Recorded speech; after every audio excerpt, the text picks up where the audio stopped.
Good morning बच्चों। चलिए आज क्लास 10th का चैप्टर फर्स्ट के बारे में हम लोग क्या क्या पढ़ चुके थे।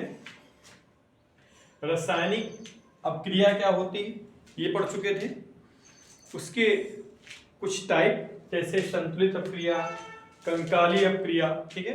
और कल के दिन हम लोगों ने संयोजन अपक्रिया, विस्थापन अपक्रिया, द्विविस्थापन अपक्रिया के बारे में पढ़ा था, ठीक है। आज हम लोग कुछ और उसके टाइप पढ़ेंगे। जैसे आज हम लोग देखेंगे वियोजन अपक्रिया क्या होती है। वियोजन के साथ अपघटन भी लिखा होता है, लेकिन अपघटन अपक्रिया बिल्कुल अलग होती है।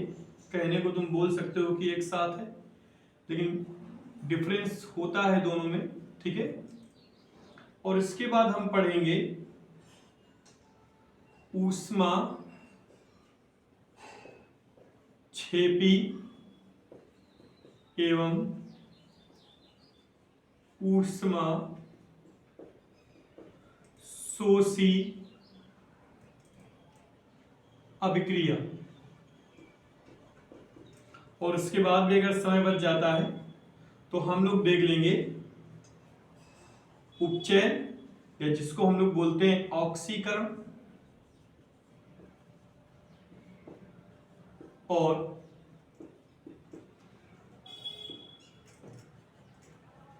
अपचयन अपक्रिया।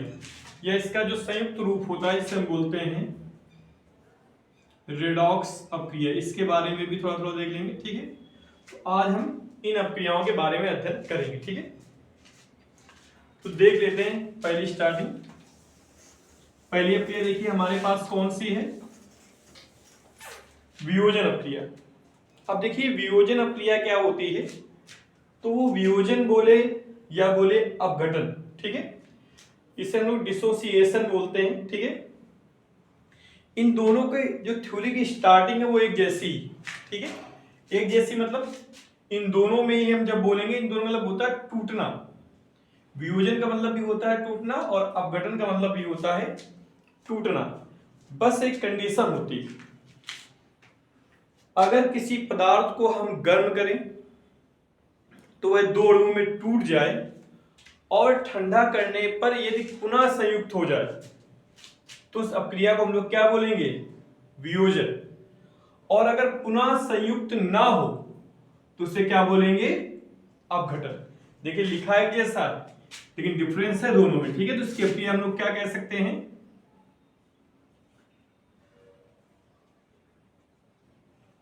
जब यौगिक को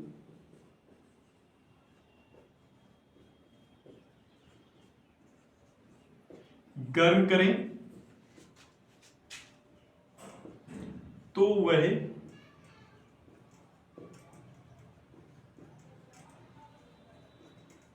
दो अणुओं में टूट जाए। अब देखिए ये डिफिनेशन दोनों के लिए, जब यौगिक को आप गर्म करेंगे और वो दो अणुओं में टूट जाता है, तो ये दोनों के लिए, वियोजन के लिए भी अपघटन के लिए। इसकी अगली लाइन, जैसे हम इसकी अगली लाइन लिखेंगे, यदि ठंडा करने पर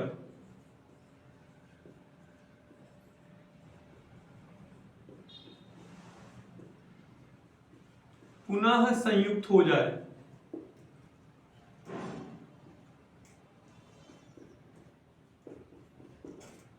तो उसे क्या बोलेंगे, वियोजन, ठीक है। और अगर यहीं पे हो जाए कि पुनः संयुक्त ना हो तो उसे क्या बोलेंगे, अपघटन, ठीक है। तो एक कॉमन लैंग्वेज में आप ये तो बोल सकते हैं कि किसी अपक्रिया को हम गर्म करें या किसी यौगिक को गर्म करें और दो अणु टूट जाए तो उसे वियोजन या अपघटन कहते हैं, ठीक है। अगर आपको स्पेसिफिक करना हो, बिल्कुल स्पेसिफिक पहचान बतानी हो, तो हम यहाँ बताना पड़ेगा हमें कि यदि ठंडा करने पर वह पुनः संयुक्त हो जाए तो वियोजन, ठीक है। और संयुक्त अगर नहीं हो रहा है, ध्यान रखना, तो इसे क्या बोलेंगे, अपघटन। अब देखिए इनका एक एक हम लोग एग्जाम्पल ले लेते हैं। इससे वियोजन का एग्जाम्पल, तो जैसे NH4Cl, इसको गर्म करोगे तो ये अमोनिया और हाइड्रोक्लोरिक अम्ल में विभक्त हो जाएगा। लेकिन जैसे ठंडा करोगे तो ये पुनः संयुक्त होकर NH4Cl बना देगा, ठीक है। तो ऐसी रिएक्शन को हम लोग क्या बोलते हैं, इसका एक दूसरा नाम भी है, इसे बोलते हैं रिवर्सिबल या उत्क्रमणीय अपक्रिया। उसके बारे में भी हम लोग आगे डिटेल पढ़ेंगे। उत्क्रमणीय इतना ही कहना बहुत नहीं होता है कि कोई रिएक्शन दोनों दिशाओं में हो रही है, उसमें और भी चीजें होती है। ठीक है, पहले हम इसको समझ ले रहे हैं कि इस आधे तीर का मतलब क्या है। आधे तीर का मतलब ये है कि रिएक्शन इस साइड भी हो सकती है और वापसी रिएक्शन भी हो सकती है। तो ऐसी अपक्रिया कौन सी अपक्रिया कहलाती है, वियोजन अपक्रिया। क्यों, क्योंकि गर्म करने पे टूट रहा है दोनों में, ठंडा करने पे फिर से वापस ज्वाइंट हो रहा है। अब गठन का अगर एग्जांपल लेना चाहते हो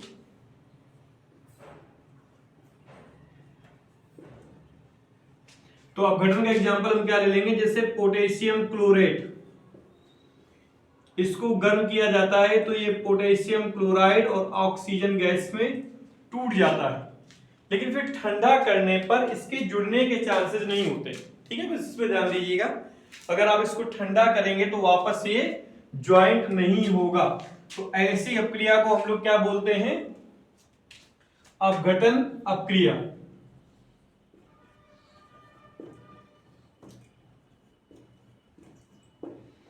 अब देखिए इनमें भी टाइप होते हैं, ऊष्मीय और वैद्युत, यानी ऊष्मीय वियोजन भी होता है, वैद्युत वियोजन भी होता है, ऊष्मीय अपघटन भी होता है और वैद्युत अपघटन भी होता है। ठीक है, तो ये जो गर्म करने की बात की जा रही है कि यदि किसी यौगिक को हम जो गर्म कर रहे हैं तो गर्म करने पे किस प्रकार का प्रोसेस हम अप्लाई कर रहे हैं उसके हिसाब से ये दो वर्ड जुड़ जाते हैं।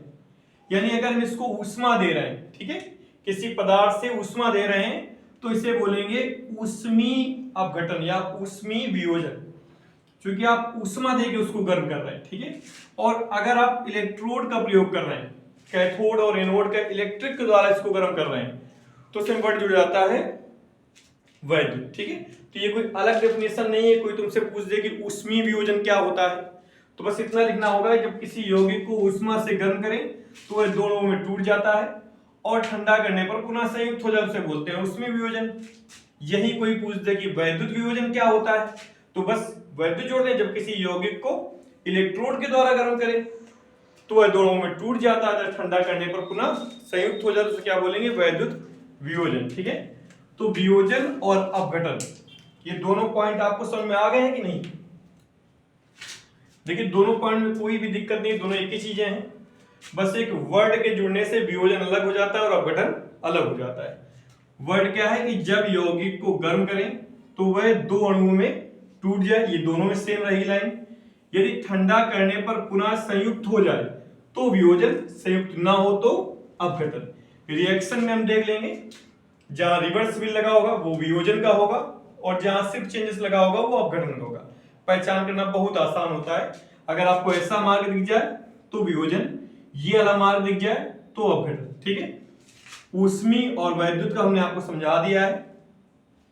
जब गर्म करने के लिए किसी ऊष्मा का प्रयोग किया जाए तो ऊष्मीय वियोजन, और जब किसी इलेक्ट्रोड का प्रयोग किया जाए तो वैद्युत वियोजन। ठीक है, चीज समझ में आ गई, इसको एक बार अच्छे से देख लो, नोट कर लो कुछ करके। ठीक है, आगे फिर हम इसके आगे पढ़ा रहे हैं।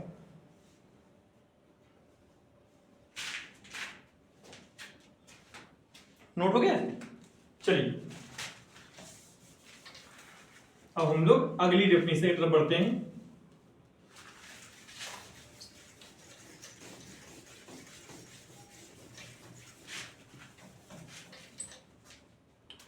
देखिए अगली डेफिनेशन हमारे पास कौन सी है, एक तो है ऊष्मा क्षेपी और दूसरी कौन सी है, ऊष्मा शोषी। बहुत ही इंपॉर्टेंट। देखिए इसमें बस सिंपल से याद रखिए, इसमें प्लस क्यू, इसमें माइनस क्यू। प्लस क्यू मतलब जितनी भी ऐसी अपक्रियाएं हैं जिनसे ऊष्मा उत्सर्जित होती है, यानी ऊष्मा हमें मिल रही है, ठीक है, तो उसे हम क्या बोलेंगे, ऊष्मा क्षेपी अपक्रिया। ठीक है, इसका सबसे पहचान होती है कि एनर्जी प्लस में निकलेगी। ठीक है, ऊष्मा शोषी अपक्रिया क्या होती है, जितनी भी ऐसी अपक्रियाएं हो जो उष्मा को अवशोषित कर रही हो, यानी उन्हें हमारे द्वारा उष्मा दी जा रही हो, ठीक है, तो उसे क्या बोलेंगे, उष्मा शोषी अपक्रिया। ये जनरली अगर हम देखें तो जितनी भी ऐसी रिएक्शन होती है जो हीट यानी गर्म लगती है हमें, ठीक है, तो वो लगभग उष्मा छिपी होती है, क्योंकि वो हीट हमें दे रही होती है। और जहां भी ऐसी अपक्रिया आपको मिले जो ठंडक का एहसास दे आपको, ठीक है, यानी उनको हीट की आवश्यकता है। हीट का कन्वर्जन तो आप जानते हैं, हाई टू लो फ्लेम होता है, ठीक है। सिंपल सी बात है, अगर लो फ्लेम है तो आपकी एनर्जी उसके पास जा रही है, तो इसे क्या बोलेंगे, उष्मा शोषी अपक्रिया, ठीक है। तो इसकी परिभाषा हम क्या लिखेंगे, वह अपक्रिया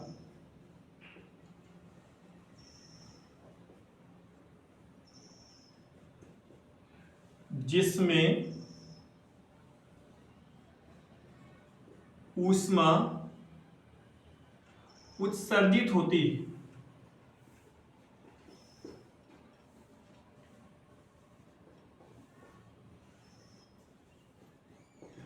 तो उसे हम क्या कहेंगे, ऊष्मा क्षेपी अपक्रिया। और ऊष्मा शोषी क्या हो जाएगी, वह अपक्रिया जिसमें ऊष्मा अवशोषित होती है, या कह सकते हो ऊष्मा में कमी पाई जाती है, या ऊष्मा में वृद्धि होती है, तो इसे क्या बोलेंगे, ऊष्मा शोषी अपक्रिया। एग्जाम्पल, इसका सबसे अच्छा एग्जाम्पल है कार्बन। जिसे हम लोग कोयला जलाते हैं, कोयले में आग लगाते हैं, तो क्या होता है, कोयला जल के वो हमें हीट प्रोवाइड करता है, यानी हमें उष्मा देता है। लकड़ी जलाते हैं तो लकड़ी में क्या होता है, कार्बन। जलाओगे तो किससे क्रिया होगी, ऑक्सीजन से, क्या बन जाएगा, CO2। तो यहाँ जो भी हीट निकलेगी वो प्लस में निकलेगी, ठीक है, यानी वो हमें हीट प्रोवाइड कर रहा है कि इतनी एनर्जी इससे निकल रही है, ठीक है। तो जितनी भी ऐसी रिएक्शन होगी जो हमें हीट प्रोवाइड करेंगे उन्हें हम क्या बोलेंगे, ऊष्मा क्षेपी अपक्रिया। इसे पहचानने का सबसे अच्छा तरीका यही होता है कि जब प्रोडक्ट साइड में, ध्यान रखना, प्रोडक्ट साइड में एनर्जी प्लस में हो तभी उसे हम क्या बोलेंगे, ऊष्मा क्षेपी। अगर रिएक्टेंट साइड में हो तो माइनस में होगी। या एक काम सबसे अच्छा करने का तरीका ये होता है कि एनर्जी को उस तरफ ले जाओ।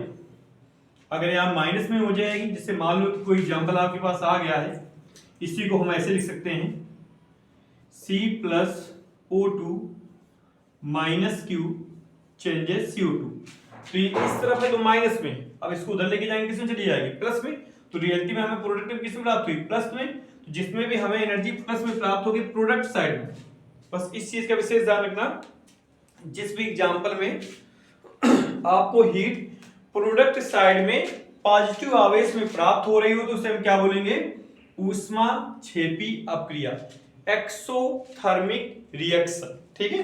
इसे इंग्लिश में हम लोग क्या बोलते हैं, एक्सोथर्मिक रिएक्शन, ठीक है। तो इसमें क्या होता है, वह अपक्रिया जिसमें ऊष्मा उत्सर्जित होती है तो उसे क्या बोलेंगे हम, ऊष्मा क्षेपी अपक्रिया।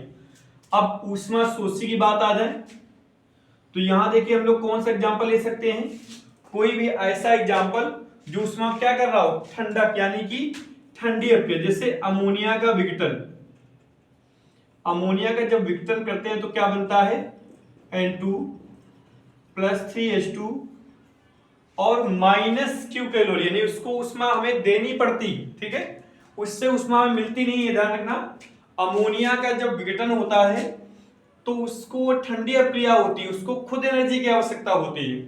तो जितनी भी ऐसी अपक्रियाएं होंगी जिनको एनर्जी खुद एब्जॉर्ब कर लेंगे एनर्जी को, उसे हम क्या बोलेंगे, ऊष्मा शोषी अपक्रिया, ठीक है। इसके बहुत से एग्जांपल आपको बुक में मिल जाएंगे। अब आराम से आप देख के पहचानिएगा कि इसमें -Q, लेकिन हाँ ध्यान रखना प्रोडक्ट साइड में -Q, इस तरफ आएगा तो ये +Q में रहेगा, ठीक है। तो इससे डिस्टर्ब ना होना, बस इसमें प्रोडक्ट साइड में +Q में एनर्जी निकलेगी, Q की जगह पे कोई वैल्यू दी होगी, और ऊष्मा शोषी में प्रोडक्ट साइड में माइनस में एनर्जी निकलेगी। Q किलो कैलोरी हो सकती है, ठीक है, जूल में दे सकते हैं। तो ऊष्मा क्षेपी अपक्रिया और ऊष्मा शोषी अपक्रिया आपको समझ में आ गई क्या होती है, ठीक है। ऊष्मा क्षेपी जिसमें ऊष्मा हमें प्राप्त होती है, या कह सकते हो ऊष्मा उत्सर्जित होती है। ऊष्मा शोषी अपक्रिया जिसमें ऊष्मा में कमी आती है, उसे हम क्या बोलेंगे, ऊष्मा शोषी अपक्रिया, ठीक है। चलिए अगला पॉइंट देखते हैं। कोई भी डाउट हो इन सब्जेक्ट से संबंधित या इन डिफिनीशन से तो कमेंट्स में आप लिख दीजिएगा, तो नेक्स्ट वीडियो में डाउट सॉल्व कर दिए जाएंगे। चलिए अगली अब क्या देखिए, हमने कौन देखी थी, उपचय। इसका दूसरा नाम क्या होता है, ऑक्सीकरण। ठीक है,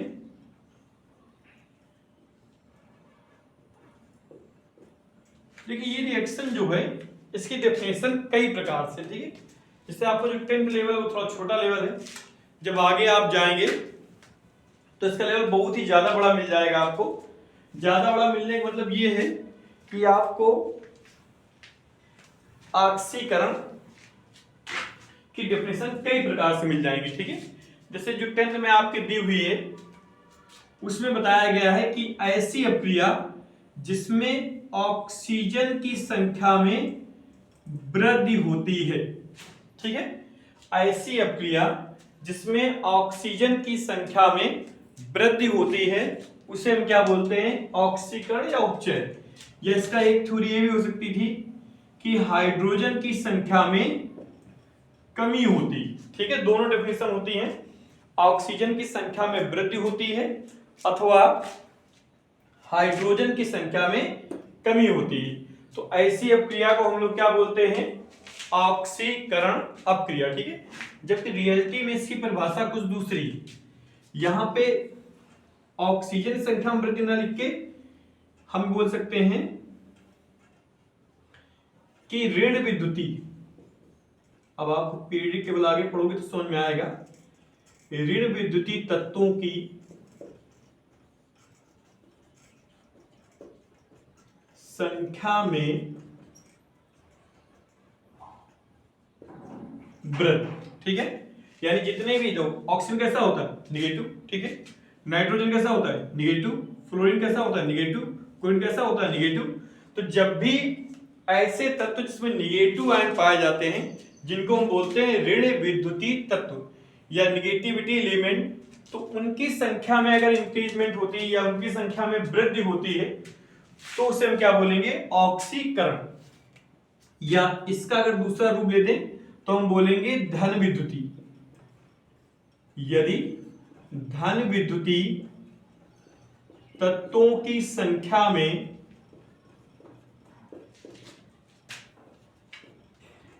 कमी होती, ठीक है, तो भी उसे हम क्या बोलते हैं, ऑक्सीकरण। ये दोनों डेफिनेशन है। आपके जो हाई स्कूल का पैटर्न है सिर्फ ऑक्सीजन को सारा लिया गया है, क्योंकि ये छोटी डेफिनेशन नहीं आपको इंटर मिलेगी तो वहां ये थोड़ी सबसे अच्छी काम आएगी, क्योंकि वहां कहेंगे सीएल आ जाएगा। अब आपको ये लगेगा कि हाई स्कूल में तो हमें ऑक्सीजन पढ़ाया गया था कि आ से ऑक्सीकरण, आ से ऑक्सीजन, मतलब ऑक्सीजन जुड़ेगा तो ऑक्सीकरण कहलाएगा, ठीक है। लेकिन रियलिटी कंपाउंड की ये है कि ऋण विद्युतीय तत्व जो जो भी होते हैं वो अगर जुड़ रहे हैं तो उससे क्या होता है, ऑक्सीकरण संख्या में वृद्धि होती है। इसी क्रिया को हम लोग क्या बोलते हैं, ऑक्सीकरण। अब इसी को हम एग्जांपल के थ्रू देखें, अगर जैसे हम लोग मैग्नीशियम की क्रिया ऑक्सीजन से कराते हैं तो यहां हमें मैग्नीशियम ऑक्साइड प्राप्त हो जाता है, ठीक है। बैलेंस करने के लिए हम लोग यहां MgO2 है तो यहां 2 लगाओगे तो 2 Mg हो जाएगा, तो हमें यहां पे Mg2 लगाना पड़ेगा, ठीक है। अब यहां हम लोग अगर देखें तो मैग्नीशियम के पास देखिए जरा, यहां पे कोई भी ऑक्सीजन नहीं, लेकिन जब आपने ऑक्सीजन गैस से क्रिया कराई है तो ऑक्सीजन इससे जुड़ गया, ठीक है। तो ऑक्सीजन की संख्या में वृद्धि हो गई ना, तो ऐसी क्रिया को हम लोग क्या बोलेंगे, ऑक्सीकरण, ठीक है। जितनी भी ऐसी रिएक्शन होंगी जहां पे क्या होगा, ऑक्सीजन की संख्या में वृद्धि होगी तो उसे हम क्या बोलेंगे, ऑक्सीकरण या उपचय, ठीक है। इसे इंग्लिश में हम लोग क्या बोलते हैं, ऑक्सीडेशन। ये एक बहुत बड़ा टॉपिक है, ठीक है, क्योंकि अभी हाई स्कूल के हिसाब से आपके लिए इतना बहुत है नहीं, इसके ऑक्सीडेशन नंबर से भी इसकी पहचान निकाली जाती है, वो सब हम लोग देखेंगे, ठीक है। फिलहाल आज आप लोग इतना कवर करके कंप्लीट करेंगे, ठीक है। देखो डेफिनेशन इसकी बहुत आसान है, लिखना हो तो ये भी आप लिख सकते हैं कि ऋण विद्युतीय तत्वों की संख्या में वृद्धि हो तो ऑक्सीकरण कहते हैं, या धन विद्युतीय तत्वों की संख्या में कमी हो तो ऑक्सीकरण कहते हैं, या ऑक्सीजन की संख्या, हाई स्कूल के लिए परफेक्ट डिफिनेशन है कि ऐसी अपक्रिया जिसमें ऑक्सीजन की संख्या में वृद्धि होती है उसे क्या बोलते हैं? ऑक्सीकरण। ठीक है। अब नेक्स्ट डे हम लोग अपचयन और रिडॉक्स अपक्रिया को लेकर प्रेजेंट होंगे, प्लस अभी तक जितनी भी अपक्रियाएं हमने लिखाई उनके अच्छे अच्छे एग्जाम्पल और एक्सरसाइज भी कराएंगे। ठीक है।